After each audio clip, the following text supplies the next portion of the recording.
Hello बच्चों, क्या हाल चाल। मैं आपका सचिन भैया आज आपके सामने आ चुका हूं एसिड बेस एंड सॉल्ट के वन शॉट को लेकर के। भैया मोस्ट अवेटेड चैप्टर है, बहुत डिफिकल्ट चैप्टर है, बहुत बड़ा चैप्टर है भाई। बहुत सारे कमेंट से चलिए इस चैप्टर को भी खत्म करते हैं छू मंदर की तरह, बहुत इजी मेथड में, और जानेंगे 2025 बोर्ड में आने वाले इस चैप्टर से सवाल। सही बच्चों को बहुत शिद्दत के साथ में इस चैप्टर को कंप्लीट करना है और वो काम मत करना कि आए देखा भाग गए फट से। नहीं नहीं नहीं, अगर बोर्ड में नंबर चाहिए तो सीरियसनेस अब हो जाओ भाई, क्योंकि तुम लोगों के हर दिन एक कमेंट आते हैं कि भैया प्री बोर्ड में नहीं हुआ, अब हो जाएगा, अब से स्टार्ट करूं तो हो जाएगा, क्या मैं इस बार बोर्ड में अच्छा कर सकता हूं? तो भाई अच्छा कर सकते हो, बट करना शुरू भी तो कर दो। अब तो समय आ चुका है ना, अब तो नहीं कहोगे कि अगले महीने बोर्ड्स आ चुके हैं आपके पास, बस अब 30 दिन का मात्र समय बचा है, उससे भी बहुत कम। तो फटाफट से बस अब अगर शुरू करा है इस चैप्टर को जल्द से जल्द हम खत्म करेंगे। मोटिवेशन अपने अंदर का लो मत होने दो, अभी अपने अंदर भाई हिम्मत रखो, अभी तुम्हें करना है, तुम कर सकते हो, क्योंकि यही मोटिवेशन जो तुम लो फील कर रहे हो इस समय अगर हाई रख लोगे तो एग्जाम के बाद हाई रह के जी पाओगे, वरना उसके बाद भी लो है अभी भी लो है, कोई फायदा नहीं है ना। तो अभी तुम्हारे पास और कोई ऑप्शन भी नहीं है यार, तो बस करने पे लग जाओ बिना किसी देरी के साथ में। और बच्चों एक बहुत जरूरी बात कि आपको अपने एग्जाम के लिए जो भी डर लग रहा है उसके लिए परेशान नहीं होना है। आप बस अपने भैया को, सचिन भैया को ये बताना कि भैया मुझे अब ये प्रॉब्लम है, आप मुझे इस चीज का सॉल्यूशन दो, मैं अगली वीडियो उस पर पूरी कोशिश करूंगा कि आपके लिए अगली वीडियो उस टॉपिक पे जरूर बनाऊं, ठीक है। और अपने जेन्युइन रिव्यू सारे लेक्चर्स को देखते हुए जेन्युइन रिव्यू जरूर देना कि भैया हाँ इस चीज से समझ आ रहा है और इस चीज से समझ नहीं आ रहा तो भी कोई बात नहीं, आ रहा है तो भी कोई बात नहीं, आपको अपने जेन्युइन रिव्यू देने जरूर हैं, क्योंकि एक बार कमेंट करोगे तो मुझे जरूर पता चलेगा कि हाँ किस तरीके से चीजें आगे डिलीवर हो रही हैं। सबसे पहले हम शुरू करते हैं भैया अपने इस चैप्टर को, एसिड बेस एंड सॉल्ट। सबसे पहला टॉपिक है एसिड। एसिड क्या होता है भैया? ऐसे सब्सटेंसेस जो पानी में जाने के बाद H पॉजिटिव आयन यानी कि हाइड्रोनियम आयन देंगे, या ऐसे सब्सटेंसेस जो खाने में बहुत खट्टे लगते हैं, या ऐसे सब्सटेंसेस जो कि रेड लिटमस पेपर जो कि ब्लू लिटमस पेपर को रेड लिटमस पेपर में कन्वर्ट कर देते हैं, या ऐसे सब्सटेंसेस जो कि हमें बहुत खतरनाक लगते हैं देखने, जैसे कि HCl H2SO4, ये सारे। आइए देखें, एसिड वो सब्सटेंस होते हैं जो पानी में जाने के बाद H पॉजिटिव आयन देंगे। एसिड वो सब्सटेंस होते हैं जैसे कि HCl H2SO4 या सिट्रिक एसिड, या हम सबका बहुत ही प्रेमी दैट इज HNO3, या जिसको हम नाइट्रिक एसिड के नाम से जानते हैं। समझ के चलो, अभी गारंटी दे रहा हूं 2025 बोर्ड में आने वाला क्वेश्चन यहीं से आएगा, गारंटी इस बात की। देखो भाई, acid sour in taste turn blue litmus paper to red, और ये मेटल से रिएक्ट करता है to give the hydrogen gas. आइए इसकी केमिकल प्रॉपर्टी देखते हैं। मैं बताता हूं इस चैप्टर को बेटा क्लासिफाई कैसे करा गया है। इस चैप्टर में सबसे पहले हम पढ़ते हैं एसिड के बारे में, एसिड की फिजिकल प्रॉपर्टी और उसकी केमिकल प्रॉपर्टी। ऐसे ही हम पढ़ेंगे बेस के बारे में, उसकी फिजिकल प्रॉपर्टी, केमिकल प्रॉपर्टी। फिर हम पढ़ेंगे इंडिकेटर्स के बारे में, फिर हम पढ़ेंगे पीएच के बारे में, और लास्ट में हम पढ़ेंगे सॉल्ट के बारे में, हमारा चैप्टर समाप्त। तो इस तरीके से मूव करते हैं। हमने एसिड की फिजिकल प्रॉपर्टी फटाफट से देख ली, आइए इसकी केमिकल प्रॉपर्टी को देखें। केमिकल प्रॉपर्टी में सबसे पहले हमारे सामने एसिड जो है वो रिएक्ट करता है हमारे सामने मेटल्स के साथ में। एसिड जब भी मेटल से रिएक्ट करेगा, एसिड कोई सा भी हो हमारे सामने, अगर उसने मेटल से रिएक्ट करा तो मेटल से रिएक्ट करके सॉल्ट हाइड्रोजन गैस भी बनाएगा। जैसे कि मैं एसिड की बात कर लूं, HCl, इसने रिएक्ट करा, मेरे सामने मेटल है सोडियम, सोडियम से रिएक्ट करके इसने बनाया NaCl+, इसने बनाया H2 गैस को। या मेरे सामने एसिड है H2SO4 और इसने रिएक्ट करा सोडियम मेटल के साथ में, तो इसने बनाया Na2SO4+ में half moles of hydrogen gas. याद रखना यहाँ पे जो इसने हाइड्रोजन गैस रेडी किया, हाफ मोल्स नहीं होगा, सॉरी, यहाँ पे भी HCl H2 लिखता हूं मैं, ठीक है। तो यहाँ पे जो हाइड्रोजन गैस निकली है, इस हाइड्रोजन गैस को आप कैसे टेस्ट करोगे ये बताओ। बोर्ड का क्वेश्चन है कि आपके सामने, अगर आपके सामने सर कभी भी H2 गैस निकलती है, CO2 गैस निकलती है, या NO2 गैस निकलती है, तो आप कैसे बताओ। ये एक क्वेश्चन 2025 बोर्ड में आने की प्रोबेबिलिटी मैक्सिमम लग रहा है भाई। तो H2 गैस जब निकलेगी तो याद रखना हमेशा पॉप साउंड निकलेगी। अगर CO2 गैस निकलेगी तो हमेशा क्या होगा, क्या होगा भाई, फिजिंग साउंड। क्या होगा, फिजिंग साउंड। क्या होगी, कैसी होगी सर, फिजिंग साउंड प्रोड्यूस होगी, फिजिंग साउंड प्रोड्यूस होगी। या lime water milky, lime water milky, अगर लाइम वाटर मिल्की का स्टेटमेंट दिख जाए समझ जाना वहां पे CO2 गैस की बात कर रहा है। या NO2 गैस की बात पूछेगा तो इसका मतलब क्या होगा सर, NO2 गैस हमारे सामने हो गई, यानी कि ब्राउन कलर की गैस, यानी कि कोई ब्राउन कलर की गैस बन रही होगी। और हमारे सामने कुछ ना हो, CO गैस के बारे में पूछ ले, कार्बन मोनो, जैसे क्या करूं सर, CO2 गैस का एक और काम पूछ ले तो इट एब्जॉर्ब कर लेता है। क्या करता है ये, एब्जॉर्ब कर लेता है किसको, KOH को, एब्जॉर्ब KOH। ये सारे सवाल आपके एक्सपेरिमेंट में आपसे पूछे जा सकते हैं। चलिए इसके आगे बढ़ते हैं। हमारे से फिर पूछता है सर एसिड कभी हमारे सामने बेस से रिएक्ट करेगा, तो मैं बताऊंगा एसिड कभी भी बेस से रिएक्ट कर जाए, इस रिएक्शन को हम बोलते हैं न्यूट्रलाइजेशन रिएक्शन। एसिड बेस से रिएक्ट करेगा टू गिव सॉल्ट एंड पानी। जैसे कि मेरे सामने एसिड है मेरे सामने, कोई सा भी ले लो, मैं HCl ले लेता हूं। HCl ने बेस से रिएक्ट करा NaOH, तो हमारे सामने ये देगा हमें NaCl, साथ में हमें देगा ये पानी, सॉल्ट और पानी फॉर्म करेगा। हमने कहा ठीक है। फिर हमारे सामने एसिड रिएक्ट करता है मेटल कार्बोनेट के साथ में। जैसे मेरे सामने एसिड है, कोई सा भी हो सकता है भाई, कोई सा भी। मैं ले लूं HCl एसिड को, मैंने दोबारा से लिया, इसको मैंने मेटल के कार्बोनेट यानी कि कैल्शियम कार्बोनेट के साथ में जब रिएक्ट करवाया तो इसने हमें देगा, ये देगा हमें CaCl2 प्लस हमें देगा H2O प्लस हमें देगा CO2 गैस। ये चीजें बहुत इंपॉर्टेंट है एसिड के बारे में। सीधा रिएक्शन लिख रहा हूं क्योंकि इसमें क्या है भाई, acid react with the metal to form the salt and the carbon dioxide gas is general reaction, इसकी ऐसे होती है। ठीक है, तीसरी हमसे एसिड की रिएक्शन भाई सबसे पहले इसने पूछी, एसिड की रिएक्शन बेस के साथ में, एसिड की रिएक्शन पानी किसी भी मेटल के साथ में, और एसिड की रिएक्शन मेटल कार्बोनेट के साथ में, अब एसिड की रिएक्शन मेटल बाइकार्बोनेट के साथ में। तो एसिड मेटल बाइकार्बोनेट से रिएक्ट करके सॉल्ट और हाइड्रोजन गैस रिलीज करेगा। फिर आता है भाई हमारे सामने बेस के बारे में। बेस के बारे में कभी भी याद रखोगे तो बेस क्या होते हैं, ऐसे सब्सटेंसेस जो पानी में जाने के बाद कड़वापन प्रोड्यूस करें, यानी कि OH नेगेटिव आयन दें, जो पानी में जाने के बाद OH नेगेटिव आयन दें, खाने में थोड़े से कड़वे से हो। सोप हम अपनी स्किन के ऊपर लगाते हैं, सोप कैसा होता है sir, soap is slippery in the nature, कैसा होता है नेचर में, स्लिपरी हुआ करता है। फिर हमारे सामने ये टर्न करता है रेड लिटमस पेपर को ब्लू के अंदर। समझो एक बात, देखो ध्यान से, एसिड है, एसिड ब्लू लिटमस पेपर को रेड में करेगा और बेस हमारे सामने रेड लिटमस पेपर को ब्लू में करेगा। ये समझ जाएगा बच्चा, समझदार है। ए के बाद में बी आता है, मतलब एसिड जो है वो ब्लू वाले को रेड वाले में करेगा और बेस जो है वो रेड वाले को ब्लू वाले में करेगा। ठीक है, चलो आगे।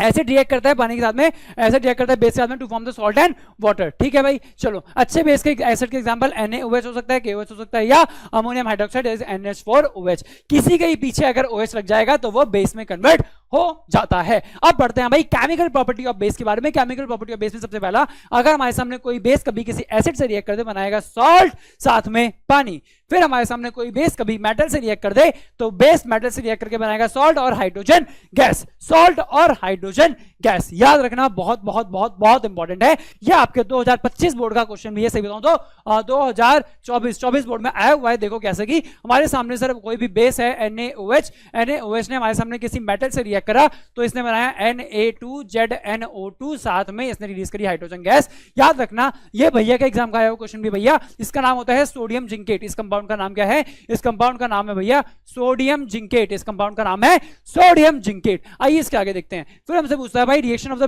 Base with the metal salt. जब हमारे सामने कोई सा भी बेस हो, अगर वो किसी मेटल के सॉल्ट के साथ में रिएक्ट कर रहा है तो वो नया बेस बनाएगा, साथ में नया सॉल्ट बनाएगा। जैसे आपके सामने NaOH है, इसने इससे एसिड बेस ने किसी सॉल्ट से रिएक्ट करा तो यहां पे इसने नया सॉल्ट बनाया और एक नए बेस की फॉर्मेशन भी कर दी। फिर हमारे सामने कोई भी हमारे सामने जो क्या है केमिकल प्रॉपर्टी ऑफ बेस होगा ना, सॉरी बेस होगा, एक बेस।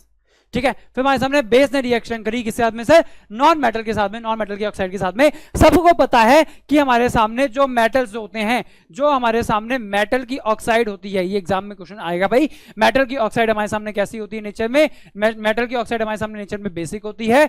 नॉन मेटल की जो ऑक्साइड होती है नेचर में एसिडिक होती है। और हमारे सामने जो मेटलॉइड्स होते हैं, और मेरे सामने जो मेटलॉइड्स होते हैं, इनकी ऑक्साइड नेचर में एम्फोटेरिक होती है। कैसी होती है, एम्फोटेरिक होती है। फिर हमारे सामने आगे देखते हैं भैया कौन सा आ चुका है आपके सामने स्क्रीन के ऊपर एक क्वेश्चन। कौन सा क्वेश्चन है ये, क्वेश्चन आपसे सिंपली बस ये पूछता है कि आप इसे बता दो कि आप कैसे पता करोगे कि आपकी CO2 गैस निकली है। मैंने बताया था लाइम वाटर टेस्ट, यानी कि CO2 टर्न्स लाइम वाटर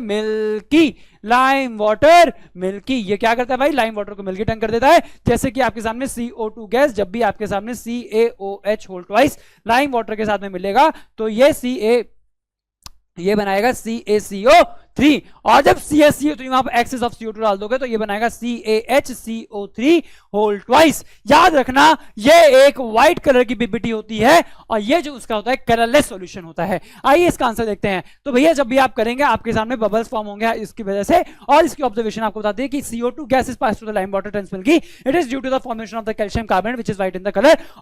और एक इंपॉर्टेंट सवाल कि ये जो होता है भाई नेचर में इनसॉल्युबल होता है, ये पानी के अंदर सॉल्युबल नहीं होता और ये पानी के अंदर सॉल्युबल हुआ करता है। आई होप आप सभी को समझ में आया होगा। स्पीड बहुत तेज है आई नो, लेकिन आपके सामने समय बहुत कम है, इसलिए आपका समय ज्यादा वेस्ट ना हो, इसलिए मैं आपको जल्दी जल्दी आंसर इसके करवा रहा हूं। आ जाओ। फिर आपने देखा जब एक्सेस में CO2 मैंने पास करी तो भैया ये बन गया कैल्शियम कार्बोनेट साथ में हाइड्रोजन गैस। चलो भाई अब आते हैं इंडिकेटर्स वाले टॉपिक के ऊपर। चलो बहुत बढ़िया। आपसे पूछा जाएगा इंडिकेटर क्या होते हैं। इंडिकेटर वो सब्सटेंस होते हैं जो आपको इंडिकेट करें आपको राइट जाना है लेफ्ट जाना है। जैसे इंडिकेट करते हैं ना आप राइट जाओ लेफ्ट जाओ, अब गाड़ी इंडिकेट कर रही है पीछे वाले को, तो वैसे ही ये आपको इंडिकेट करेंगे कि अगर ये एसिड है या बेस है तो इसकी रिएक्टिविटी कैसी होगी।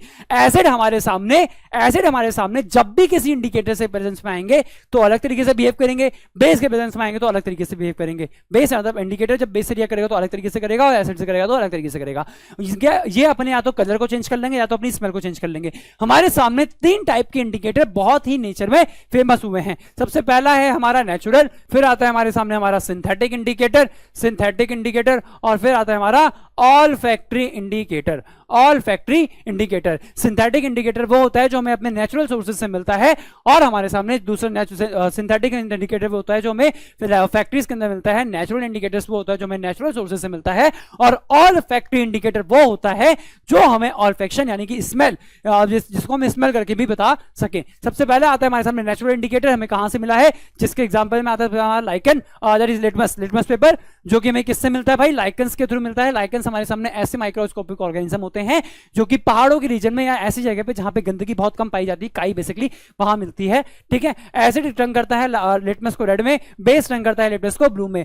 एसिड जो है वो लिटमस को ब्लू में, एसिड जो है वो लिटमस को रेड में कन्वर्ट करता है, यानी ब्लू लिटमस पेपर को रेड में कर देगा और एसिड जो है हमारे सामने रेड लिटमस पेपर को ब्लू में कर देगा, रेड लिटमस पेपर को ब्लू में कन्वर्ट कर देगा। ठीक है, अच्छा फिर हम देखते हैं सर, फिर हम देखते हैं टर्मरिक के बारे में। टर्मरिक के बारे में आपने बताया टर्मरिक येलो या न्यूट्रल करता है भाई। अगर आपके सामने बेसिक सॉल्यूशन है दैट इज न्यूट्रल और एसिडिक सॉल्यूशन, अगर आपके सामने हल्दी जो है वो येलो रहेगी किसमें, अगर आप उसे एसिड के सॉल्यूशन में डालो या नॉर्मल पानी में डालो। लेकिन अगर आपने हल्दी को गलती से भी कोशिश कर ली किससे रिएक्ट करवाने की, गलती से भी आपने उसको साबुन से रिएक्ट करवाया तो वो reddish brown colour produce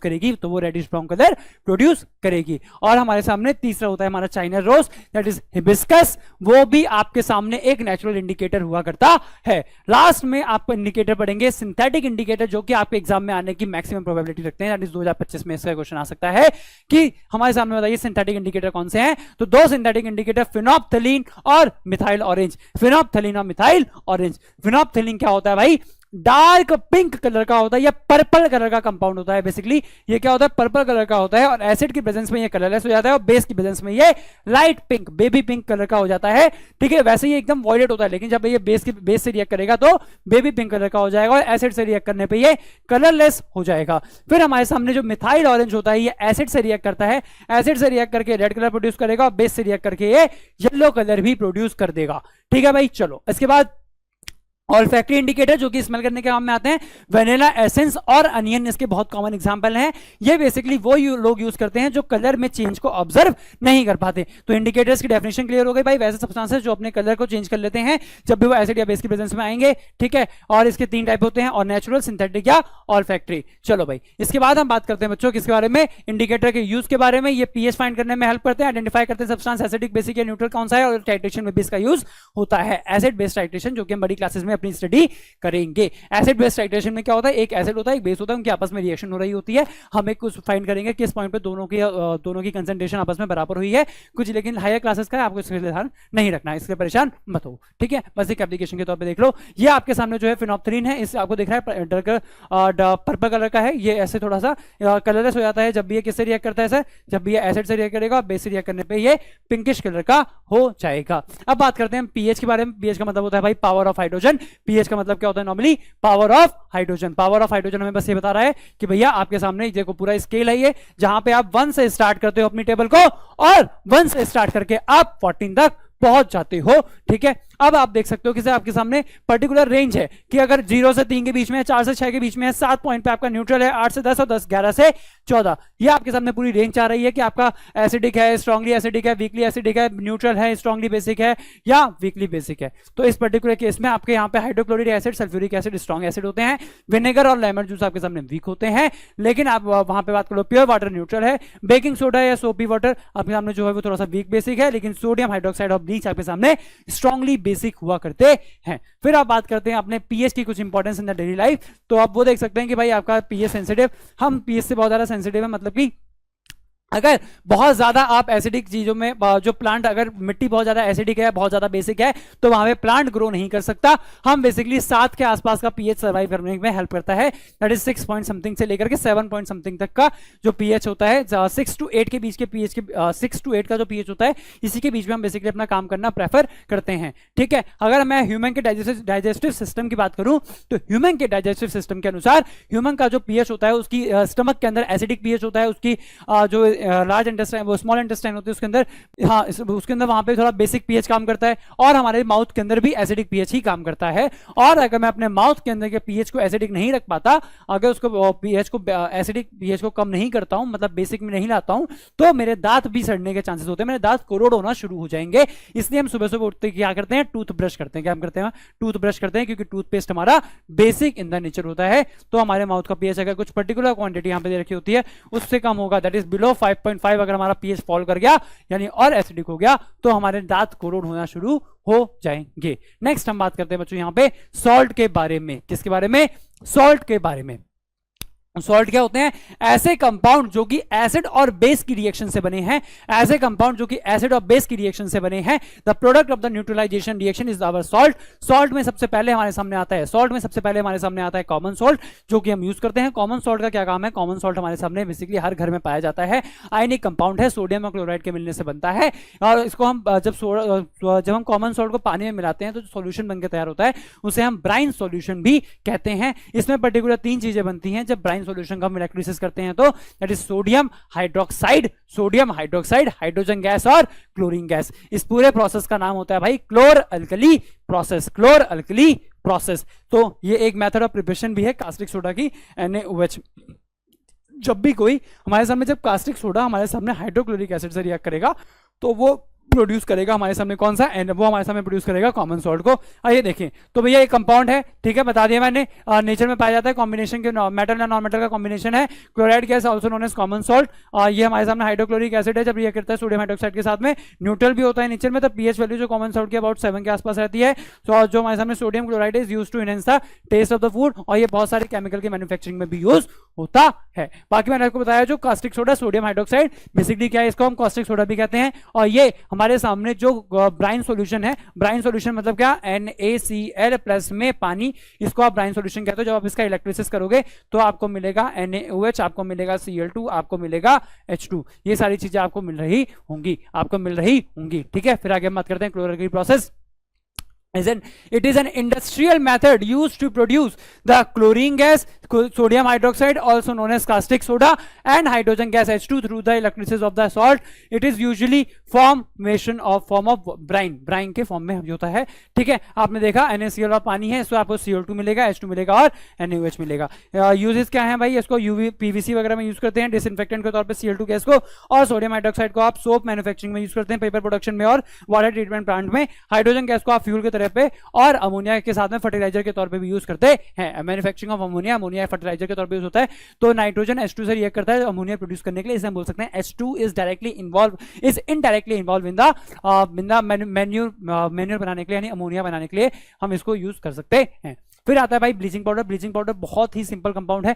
bleaching powder basically क्या है, जब भी आपके सामने कैल्शियम ऑक्सीक्लोराइड आपके सामने ब्लीचिंग पाउडर होता है, आपके सामने जो क्विक लाइम होता है CaOH होल्ड वाइज, ये लिखा भी है देखो CaOH होल्ड है, इसको जब भी आप Cl2 से रिएक्ट कराओगे तो आपके सामने CaOCl2 बनेगा, साथ में H2O बाहर निकल रहा होगा। ये आपका जो CaOCl2 बना कैल्शियम ऑक्सीक्लोराइड, ये आपके सामने क्या करेगा, कैल्शियम ऑक्सीक्लोराइड ये आपके सामने बेसिकली क्या करेगा, ये आपके सामने ये आपके में क्या करेगा भाई, कैल्शियम ऑक्साइड क्लोराइड आपको ब्लीच करने में हेल्प करेगा। ब्लीच का मतलब ही क्या होता है बच्चों, रिमूव करना। ब्लीच का मतलब ही क्या होता है, बेसिक इन द नेचर होता है। बेसिक पहली बात ये, ब्लीच का मतलब होता है क्या, removal of colour. Bleaching powder is often used as a bleaching agent, it work because of the oxidation, oxidation की वजह से काम करता है। Chlorine is the bleaching powder and responsible for the bleaching effect. एक अच्छा ब्लीचिंग पाउडर होता है, ब्लीचिंग इफेक्ट के लिए रिस्पॉन्सिबल होता है। Use of the bleaching powder देखा जाए तो ब्लीचिंग पाउडर आपको आप यूज करते हैं भाई disinfectant to clean and water, weed killer के तौर पर यूज करते हैं। पेपर इंडस्ट्री में इसका यूज करते हैं, ठीक है। और कॉटन कपड़ों की ब्लीचिंग वगैरह में इसका यूज कर लिया। आप एक पेपर ऑक्सीडाइजिंग एजेंट के तौर पे इसको यूज कर सकते हैं। इसलिए कई बार जो आपकी इंक वगैरह होती है वो भी इसके थ्रू रिमूव हो जाती है, इसलिए हम इसे पेपर इंडस्ट्री में यूज कर रहे होते हैं। फिर आता है भाई बेकिंग सोडा के बारे में। बेकिंग सोडा क्या होता है, बेकिंग सोडा हमारे सामने किस प्रोसेस से बनाया जाता है, बहुत इंपॉर्टेंट है। ये बनाया जाता है हमारे सामने सॉल्वे प्रोसेस के दौरान। किस प्रोसेस के दौरान, सॉल्वे प्रोसेस के दौरान। हमारे सामने ब्राइन, ब्राइन माने NaCl पानी, ब्राइन को जब हम CO2 और अमोनिया के साथ में रिएक्ट करवाते हैं तो हमारे सामने बेकिंग सोडा बनकर तैयार होगा। हमारे सामने सोडियम बाइकार्बोनेट यानी कि बेकिंग सोडा बनकर तैयार होगा। साथ में अमोनियम क्लोराइड गैस भी फॉर्म करता है, मतलब अमोनियम क्लोराइड भी फॉर्म करता है। हमारे सामने जो बना, हमारे सामने sodium hydrogen carbonate, this is most important.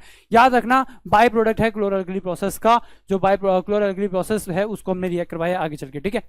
चलो चलो चलो चलो चलो ठीक है, आ जाओ। फिर आता है भाई बेकिंग सोडा के बारे में। बेकिंग सोडा को यूज करते हैं भाई बेकिंग पाउडर, बेकिंग पाउडर बनाने के लिए, जो कि हमारे सामने कुकिंग वगैरह में यूज होता है, जिससे कि हमारा खाना थोड़ा सा स्पॉन्जी बन सके। अब सर बेकिंग पाउडर और बेकिंग सोडा में क्या फर्क होता है, तो याद रखिएगा आपके सामने बेकिंग पाउडर जो होता है वो baking soda plus tartaric acid, plus tartaric acid, tartaric acid इसके अंदर आप ऐड करते हैं तो baking soda plus tartaric acid हमारे सामने बेकिंग पाउडर बनाता है। बेसिकली हम टार्टरिक एसिड इसलिए बनाते हैं क्योंकि बेकिंग सोडा थोड़ा सा जो CO2 प्रोड्यूस कर रहा है उसके बाद वो एक और सॉल्ट बनाता है सोडियम कार्बोनेट, जो कि जिसकी वजह से हमारा खाना थोड़ा सा कड़वा हो सकता है।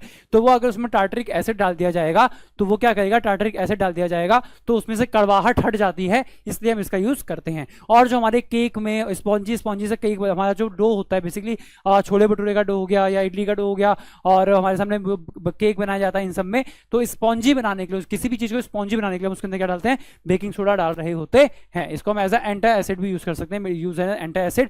एंटी एसिड ऐसे एसिड होते हैं जो कि हमारे सामने क्या करेंगे, एंटी एसिड ऐसे एसिड होते हैं जो कि बेसिकली बेस का उल्टा इफेक्ट करवाने में हेल्प करते हैं, ठीक है। अगेंस्ट द एसिड काम करते हैं, अगेंस्ट द एसिड। तो ऐसे बेस होते हैं, ये बेसिकली स्ट्रॉन्ग बेस होते हैं। एंटी एसिड मतलब क्या हो गया, स्ट्रांगली बेसिक, स्ट्रांगली बेसिक, ठीक है।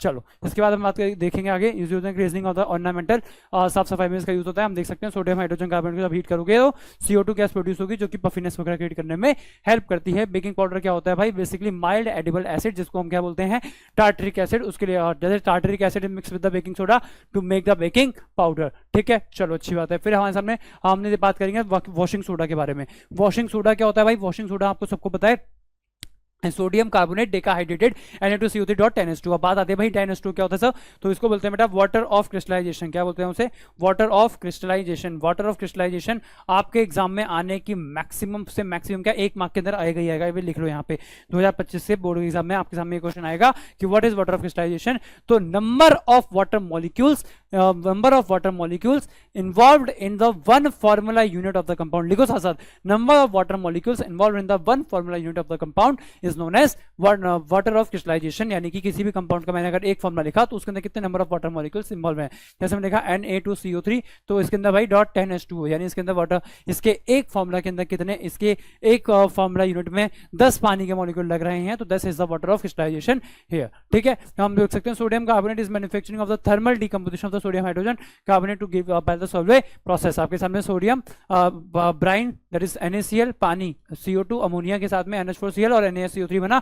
NaSCO3 का जब आपने हीट करा सर तो आपके सामने CO2 गैस प्रोड्यूस हुई प्लस सोडियम कार्बोनेट भी प्रोड्यूस हुआ। फिर the sodium carbonate obtained in the process is dry. आपको इसमें जो सोडियम कार्बोनेट मिला ये थोड़ा सा ड्राई है, इसको आप क्या करो, इसको आप पानी से रिएक्ट करा दो, तो आपके पानी से रिएक्ट करके आपके सामने क्या बनेगा, सोडियम कार्बोनेट डेकाहाइड्रेटेड। ये मोस्ट इंपॉर्टेंट पार्ट है आपके लिए। नेक्स्ट देखिएगा, sodium carbonate is the crystalline solid and it is soluble in the water when most of the carbonates are insoluble. बहुत सारे कार्बोनेट आपके सामने पानी में नहीं घुलते, लेकिन सोडियम कार्बोनेट आपके सामने जो है वो पानी के अंदर घुल जाता है। यूजेस क्या है भाई, आप इसको यूज करते हैं कपड़े धोने के लिए, लिए, डिटर्जेंट बनाने के लिए, डिटर्जेंट के कलरिंग पाउडर, फिर हमारे सामने removal of the permanent hardness, पानी की परमानेंट हार्डनेस बनाने के लिए, और ग्लास और पेपर इंडस्ट्री में भी इसका बहुत ज्यादा यूज आता है, एक्सटेंसिव इसका यूज है। इसके बाद हम बात करते हैं पीओपी के बारे में, प्लास्टर ऑफ पेरिस, जो कि हम देखते हैं प्लास्टर लगे होते हैं ना, ऐसे घर में प्लास्टर लग जाएगा ऐसे, वो होता है हड्डी हड्डी टूटने के काम में। CaSO4.2H2O, याद रखना CaSO4.2H2O को जब आप हीट करेंगे, हीट करने पे बनता है CaSO4.half H2O प्लस में 3/2 मोल्स ऑफ पानी यहाँ पे निकल गया। ये जो हमारे सामने बनता है इसे हम कहते हैं प्लास्टर ऑफ पेरिस POP, और यहाँ पे CaSO4.2H2, यहाँ पे क्या होता है ये CaSO4.2H2O, इसे आप कहते हैं जिप्सम, इसे आप क्या कहते हैं, इसे आप कहते हैं बेटा जिप्सम। जिप्सम को आप हीट करेंगे तो आपके सामने ये बनके तैयार हो जाएगा। एक और बहुत इंपॉर्टेंट चीज आपके साथ में जो है, on mixing plaster of Paris with the water gypsum is obtained. जब प्लास्टर ऑफ पेरिस को क्या करोगे, पानी के साथ में दोबारा मिलाओगे तो आपको दोबारा से क्या मिल जाएगा, जिप्सम मिल जाएगा। एक मोस्ट इंपॉर्टेंट चीज याद रखना, आपके सामने जो सॉल्ट होते हैं, सॉल्ट की 3 कैटेगरी होती है। सॉल्ट आपके सामने 3 होते हैं, एक होते हैं आपके सामने स्ट्रांगली एसिडिक, एक होते हैं आपके सामने, ऐसे लिखता हूं मैं, एक होता है आपके सामने भाई एसिडिक सॉल्ट, एक आपके सामने होते हैं बच्चों बेसिक सॉल्ट, और एक आपके सामने होते हैं न्यूट्रल सॉल्ट। तो हमारे सामने सॉल्ट किससे बताया मैंने, सॉल्ट बताया आपको किससे बनता है भाई, एसिड और बेस की रिएक्शन से बनता है। किससे बनता है, एसिड और बेस की रिएक्शन से। तो अगर मेरे सामने स्ट्रॉन्ग एसिड और वीक बेस होगा, स्ट्रॉन्ग एसिड और वीक बेस होगा तो एसिडिक सॉल्ट, और अगर मेरे सामने स्ट्रॉन्ग बेस और वीक एसिड होगा तो बेसिक सॉल्ट, और अगर मेरे सामने स्ट्रॉन्ग एसिड, स्ट्रॉन्ग बेस या वीक एसिड और वीक बेस ये होंगे तो मेरे सामने जो सॉल्ट बनेगा वो न्यूट्रल बनेगा। चलो भाई, तो यहां पे आके हम यही बोलेंगे भाई, करते हैं अपने चैप्टर को अब हम समाप्त। देख सकते हैं आप, ये आपके सामने ये है मिथाइल ऑरेंज, एसिड के साथ में रेड और अल्कली के साथ में येलो कलर। फिर बस यहीं पे करते हैं खत्म चैप्टर को। धन्यवाद, आप सभी ने ये चैप्टर यहाँ तक देखा, और यहाँ तक अगर आप बने हुए हैं तो भैया ये समझो आपके बोर्ड के अंदर 5 नंबर यहाँ से पक्के हो चुके हैं बच्चों। अब एक बात आप सभी से ये में है मेरी कि अपने जेन्युइन रिव्यू दे के जाना कि लेक्चर कैसा लगा, अच्छा लगा तो बताना, और नेक्स्ट आपको एग्जाम के लिए कैसी नीड है ये जरूर बताना।